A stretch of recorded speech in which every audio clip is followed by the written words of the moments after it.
Veja que nós, no primeiro exemplo, exemplo A, nós resolvemos uma equação usando a operação inversa da adição, que é a subtração. No exemplo B, nós vamos usar a operação inversa da multiplicação, que é a divisão. Então vamos lá ao exemplo B. Deixa eu sumir, prontinho. Olha só, olha o que diz o exemplo B. 3x igual a 9. Observe que agora eu tenho uma multiplicação. Ó. 3x significa 3 vezes x, certo? 3x é 3 vezes x, que é igual a 9. Ora, se aqui tem uma multiplicação e eu quero que o x fique isolado, sozinho, eu tenho que usar a operação inversa de multiplicar, que é dividir. Agora resta saber dividir por quanto. É muito simples. Se eu estou multiplicando por 3, eu sou obrigado a dividir por 3.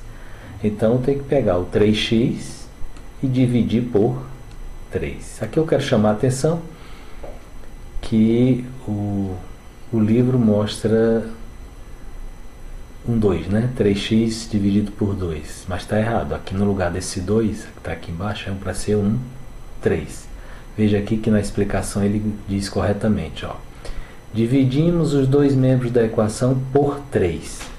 Aí se ele dividiu por 3 no primeiro membro, ou seja, antes da igualdade, ele é obrigado a dividir por 3 depois da igualdade. Então dividiu por 3 no segundo membro, aqui é a divisão por 3 também, certo? Ao dividir por 3, é como se ele cancelasse esse 3 daqui com esse 3 aqui. Lembra que aqui é para ser um 3, tá? E aí o x fica sozinho. Então aqui ficaria x igual, e aí eu faço essa conta. Quanto é 9 dividido por 3? 9 dividido por 3 é 3, certo? Então daqui você viria para cá.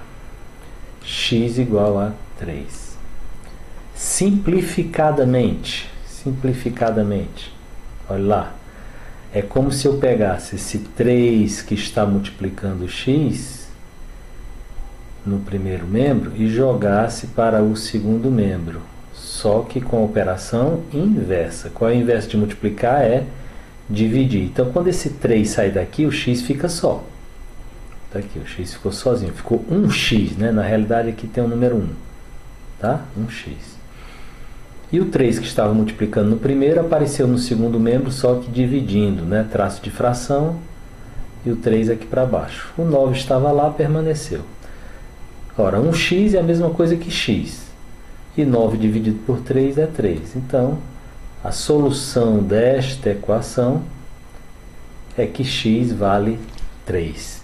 X é igual a 3. Esta é a solução da equação.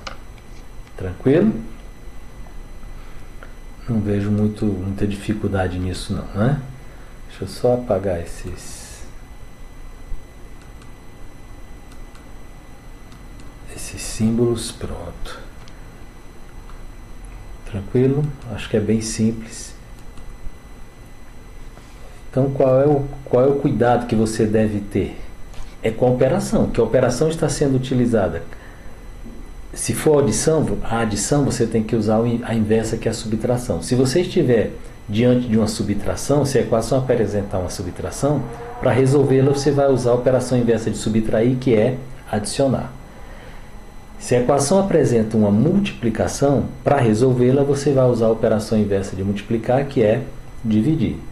Se a equação apresentar uma divisão, você vai utilizar a operação inversa da divisão, que é a multiplicação. São esses os cuidados que você tem que ter.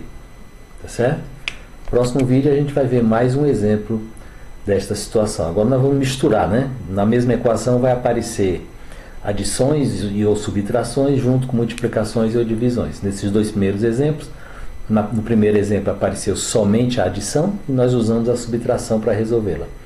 No segundo exemplo apareceu somente a multiplicação e nós usamos a divisão para resolvê-la. No terceiro exemplo vamos misturar adições e multiplicações.